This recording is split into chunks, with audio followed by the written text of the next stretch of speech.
Bueno, y Aurelio Nuño, que ha retomado actividad política de manera importante, publicaba esta semana un artículo, creo yo, con muy buenos argumentos a propósito de la reforma judicial. Por eso nos permitimos invitarle hoy. Aurelio, me da muchísimo gusto tenerte aquí a ras de tierra para que compartas con el auditorio los argumentos de este texto y podamos también pues, conversar sobre los hechos recientes y lo que viene en el Senado. Muy buenos días, Aurelio, gracias por tomarnos la llamada. Al contrario, encantado, Ricardo. Muchas gracias, como siempre, por tu invitación y un saludo para ti y para todo tu auditorio. Pues para no poner comas ni puntos sobre tus argumentos, te pido que los compartas directamente con el auditorio. Bueno, mira, lo que planteaba en este artículo que se publicó el domingo en el diario Reforma es que el título del artículo es "El problema no es el voto popular, sino su farsa". Y lo que argumento en el artículo es que, en mi opinión, la oposición ha cometido un error que además se ha repetido a lo largo del sexenio, y que ha caído en la trampa del presidente y del discurso del presidente, este discurso clásico del populismo, que es totalmente maniqueo, pero que es muy efectivo, en donde todo se divide en dos polos, en dos oposiciones binarias, el pueblo y la oligarquía. Y lo que hace el presidente con la reforma judicial es que, al incluir el tema del voto popular, sabía, me parece, que la oposición, como sucedió, muerde el anzuelo y la oposición va en contra de la idea del voto popular, y entonces el presidente sale y dice: ya ven, la oposición no quiere al pueblo, la oposición no quiere a los ciudadanos, la oposición no confía en que ustedes sean capaces de elegir a los jueces, no quieren que el poder sea ejercido por el pueblo, se quieren quedar controlando el poder judicial con su pequeño grupo, ¿no? Lo dijo en el Zócalo, hablando de que quieren poder sin pueblo, cuando debe de ser el poder del pueblo. Y me parece que eso es muy desafortunado, porque de esa manera el presidente gana el debate, pero el problema no es el voto popular. Yo creo que puede haber distintas formas de estructurar un voto popular que funcione para el Poder Judicial. El problema es que la iniciativa del presidente, y lo que se votó ayer en la Cámara de Diputados y se votará ahora en el Senado, es un fraude al voto popular. Y en el fondo, el voto popular es simplemente una pantalla para poder controlar el Poder Judicial. ¿Y cómo sucede esto? Que es, como lo explico en el artículo, a través de tres elementos, Ricardo, es donde realmente toman control del Poder Judicial. El primero es que los candidatos ya están preseleccionados.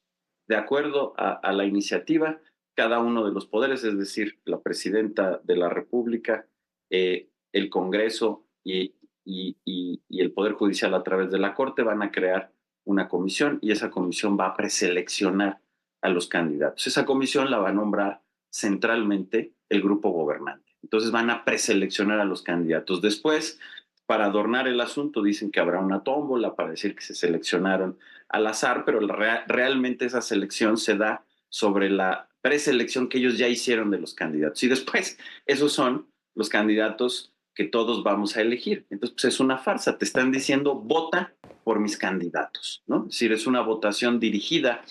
Norberto Bobbio, un gran politólogo italiano que tú conoces muy bien, pues decía que para que una democracia sea efectiva, los votantes tienen que elegir entre opciones reales, que sean auténticamente independientes entre sí y que no sean opciones de una misma parte, ¿no? Esto, por ejemplo, pasa en muchas dictaduras. En Cuba, pues el Partido Comunista preselecciona a los candidatos que van a la asamblea, y después la gente vota, pues sí, Bueno, pero de candidatos que ellos ya seleccionaron. a Entonces, ver, ahí está. para decirlo claramente, Aurelio, el PRI durante décadas palomeó todas las listas que se presentaban a votación. En algunas ocasiones había presidentes municipales, gobernadores que tenían juego propio, pero así era, deja plantearlo, en 1981, cuando el PRI arrasó con 72% de los votos. Las listas se habían generado en ese partido y bueno, pues la población nada más salía a decir sí o no. Déjame, te hago una pregunta muy cercana a lo que has Nada más un, planteado. Nada más una cosa, Ricardo, creo que tienes razón, pero este caso es peor, porque todos los candidatos van a ser puestos por el régimen. En el punto de mayor hegemonía del PRI, había partidos independientes, ¿no? Particularmente a partir del 77, etcétera. Es decir, había una mayoría del PRI, pero tú tenías alternativas, aunque las elecciones no fueran equitativas, etcétera. Aquí no vas a tener. Todos los candidatos a jueces, a magistrados y a ministros de la Corte ya van a haber estado preseleccionados por el grupo gobernante. Déjame, a partir de esta reflexión que haces, poner a prueba la declaración que hizo la presidenta electa Claudia Sheinbaum, que sabemos que anda estos días de viaje, por eso no está tan activa en este debate. Se está notando su ausencia, hay que también subrayarlo, pero antes de irse de viaje mencionó un argumento relevante. Dijo Claudia Sheinbaum que ella, a diferencia de cómo está hoy la legislación, no va a poner a las y los futuros ministros. En concreto, déjame ponerlo así de claro, no va a poner a la cabeza del Poder Judicial. Según lo que tú estás diciendo, sí la va a poner. La presidenta va a poner al futuro titular o la futura titular del Poder Judicial. ¿Me ayudas un poco a desentrañar esta contradicción que parte de estas declaraciones a la luz de la lectura de la iniciativa?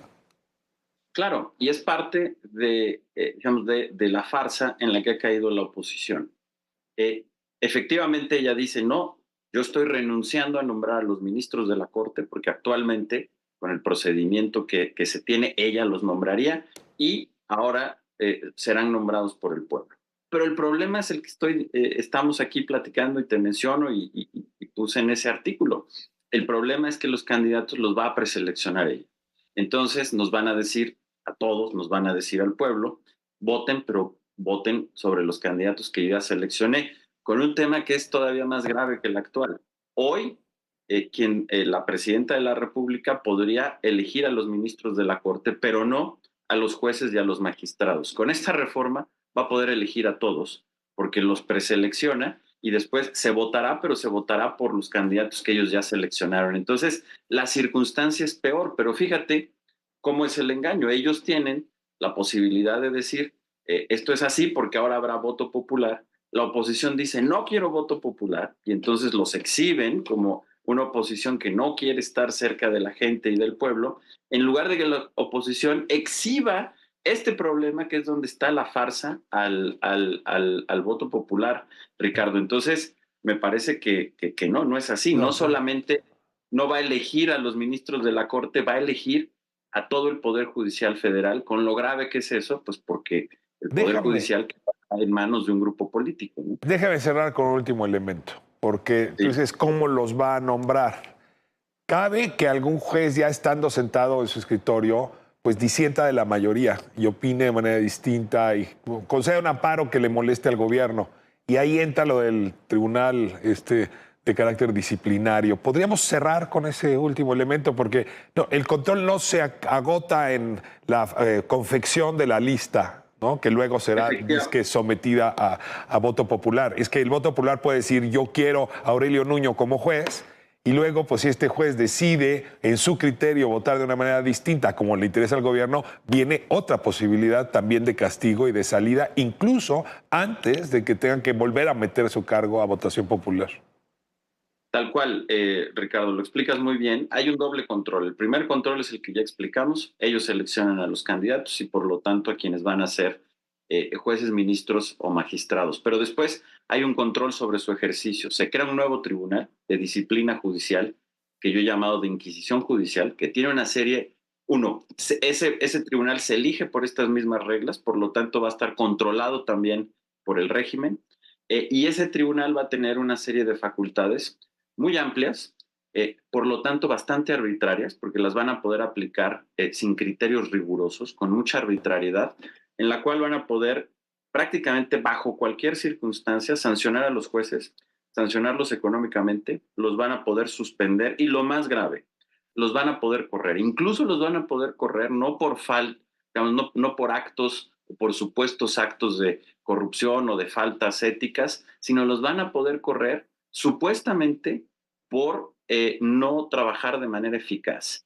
Y eso lo va a definir de manera totalmente arbitraria ese tribunal. Entonces, la inamovilidad de los jueces, que es parte central de la independencia del Poder Judicial, se terminaría. Y entonces el control lo tienen en las dos etapas del proceso, es decir, lo tienen a la hora de designar a los candidatos a jueces, ministros y magistrados, y lo tienen también a la hora de hacer su ejercicio.